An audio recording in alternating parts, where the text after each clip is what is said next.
Bonjour à tous et bienvenue dans ce petit tuto calculatrice. Dans ce tuto, on va apprendre à se servir de la calculatrice dans le chapitre des statistiques et uniquement dans la partie détermination d'indicateurs statistiques. C'est-à-dire qu'on ne verra pas ici dans ce tutoriel comment comment réaliser des graphiques à partir de la calculatrice. On verra ça plus tard. Ce tuto est réservé pour la calculatrice Casio. On en fera plus tard pour tout ce qui est TI, etc. Et dans d'autres chapitres de mathématiques de seconde. Donc dans un premier temps, vous pouvez allumer votre calculatrice et vous trouvez ici avec le menu principal que vous obtenez en appuyant menu.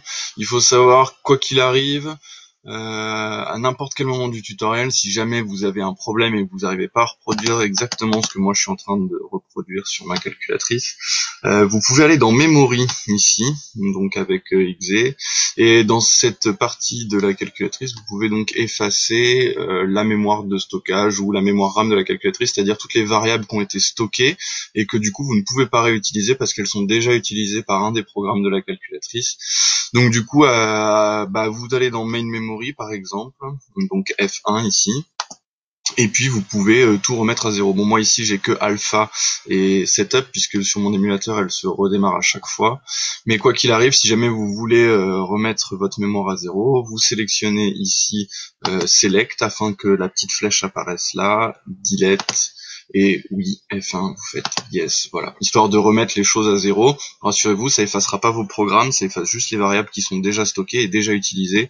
Donc pour pas avoir de problème pour utiliser la calculatrice par la suite.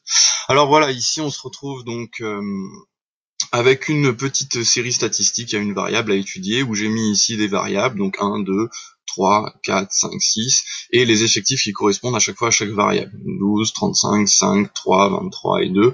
Peu importe la variable qu'on utilise et l'effectif. Ici, c'est juste pour avoir un exemple de comment déterminer ma série statistique. Donc, je vais aller dans le menu stat, ici, 2, vous entrez avec la touche exe, comme à chaque fois, et vous vous retrouvez avec des listes, d'accord, liste 1, liste 2, liste 3, liste 4.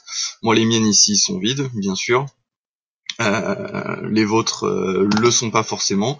Si elles ne le sont pas forcément, vous pouvez les effacer avec la touche delete qui est ici, d'accord. Donc vous allez dans le menu avec la touche F6 ici, vous pouvez vous balader dans le menu du haut, d'accord, entre graph, calc, test, intérieur, je sais même pas ce que c'est ça, dist, tool, edit, del, etc.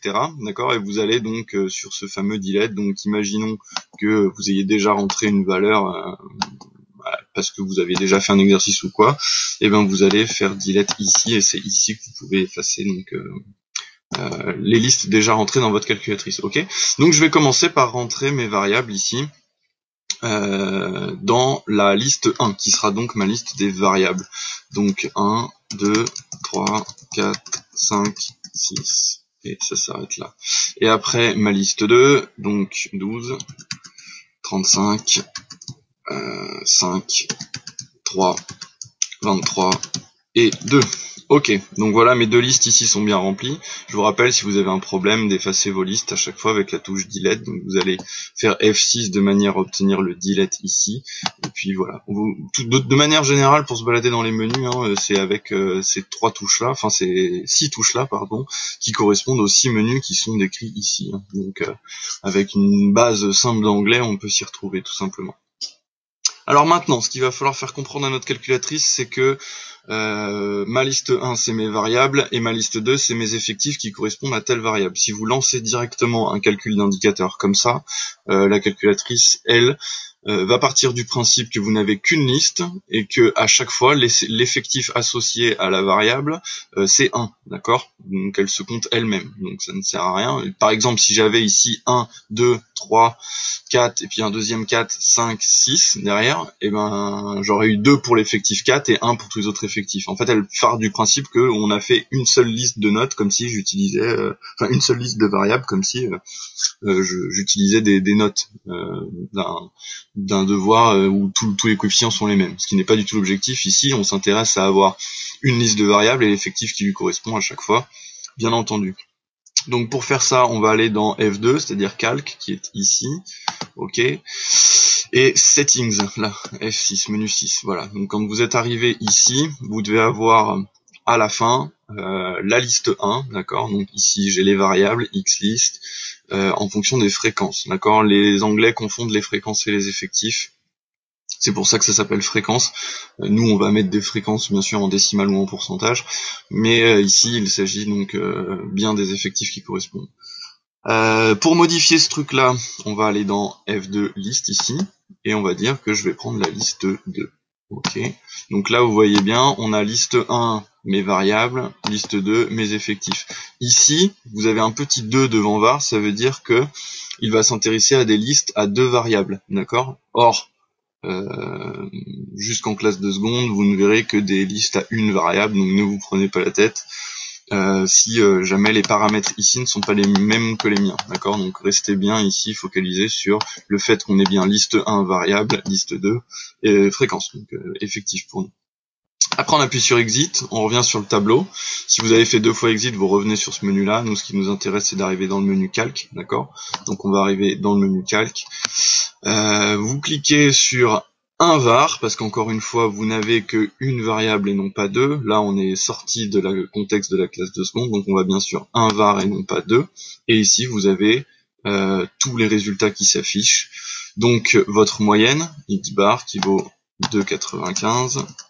Hop. Vous avez votre médiane ici. Hop, si je descends, j'ai tous mes résultats. Q1 qui vaut 2. Médiane qui vaut 2. Hop. Q3 qui vaut 5. L'effectif total N, je le lis là, 80. Hop. Et voilà un peu tout ce qui m'intéresse. Ici, max x, c'est donc la valeur maximum de x étant mes variables, c'est-à-dire 6, et la valeur minimum, c'est 1. C'est bien cohérent. Ici, mon x minimum, il vaut 1, et mon x maximum, il vaut 6. Ce qui fait que si je veux avoir l'étendue de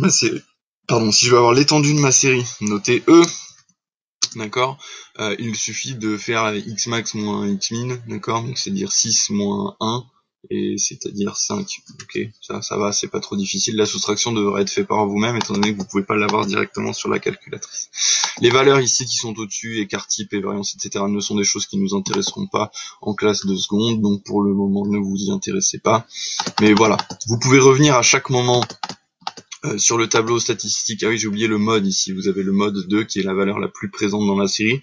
On voit bien qu'ici j'ai 35 effectifs pour la valeur 2, donc forcément le mode sera la valeur 2.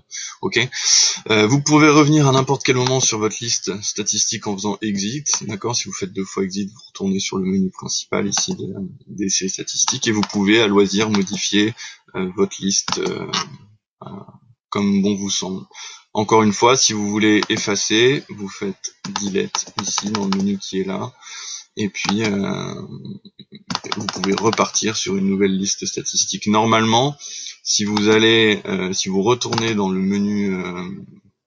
menu calque, d'accord, ici, et que vous retournez vérifier les paramètres, normalement ici vos paramètres ne changent pas, d'accord. Moi ils changeront à chaque fois que je relance, puisque mon émulateur se remet à 0 à chaque fois que je le lance, mais normalement pour vous ce sera pas le cas. Voilà, j'espère que ce petit tuto vous aura servi, il y en aura d'autres de faits. Je vous souhaite une excellente continuation, et puis voilà.